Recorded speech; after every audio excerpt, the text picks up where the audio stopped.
It's a heartbreaking case that still puzzles investigators around the world. What happened to Madeleine McCann? The 3-year-old disappeared from her family's hotel room while they were on vacation in Portugal nearly 12 years ago. Since then, Kate and Gerry McCann have searched for their daughter. Now, a series about the toddler's disappearance is coming to Netflix. The entire McCann case has become a phenomenon. If you made a dozen movies out of this, nobody would believe them. Before the 10th anniversary of her disappearance, the McCanns reflected on the time they have lost with Madeleine. In some ways it feels like it was only a few weeks ago, and other times it's felt really long. But it is a hard marker of time. But they both say they still believe Madeleine is alive somewhere and won't stop searching for her. No parent's going to give up on their child unless they know for certain their child's dead, and that we just don't have any evidence. So my you've hope got to... of Madeleine being out there is no less than it was almost 10 years ago. I mean, apart from those first 48 hours, nothing actually has changed since then. I mean, I think the difficult thing has always been, how will we find her? You know, because you're relying on the police doing everything they can, and you're relying on somebody with information coming forward. And her parents say the Netflix series could hinder that ongoing investigation.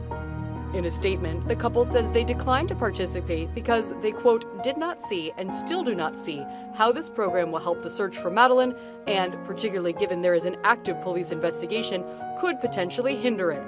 They added that their views and preferences are not reflected in the program. Madeleine was last seen sleeping in her bed near her twin siblings at this resort in Praia da Luz, Portugal. Kate and Gerry had put the children to bed and were dining at the resort's tapas restaurant about 50 yards from their room. The 9 adults, the McCanns and their friends, took turns checking on the sleeping children. Gerry was the last to see Madeleine when he checked on her around 9 p.m. When Kate went to check on the kids an hour later, Madeleine was gone. And so began the search for a little girl who seemed to vanish into thin air. Her anguished parents pled with whoever had taken her to bring her back. Madeleine is a beautiful, bright, funny and caring little girl. She is so special. Please, please do not hurt her. Please don't scare her. Please tell us where to find her. Or put her in a place of safety and let somebody know where she is. We beg you to let Madeleine come home. But the couple soon faced questions about whether they had anything to do with her disappearance, something they deny. They were labeled suspects in September 2007. At the time, police claimed they believed Madeleine had died in the holiday apartment and that her parents had faked her kidnapping to cover it up. They were removed as suspects in 2008. Over the next decade, police received tips from people saying they had spotted Madeleine, including this girl in Morocco who seemed to bear a striking resemblance.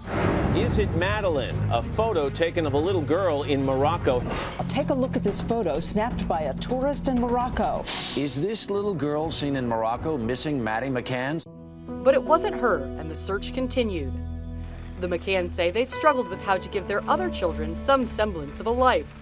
I think before Madeleine was taken, we felt we'd managed to achieve a little perfect nuclear family of 5.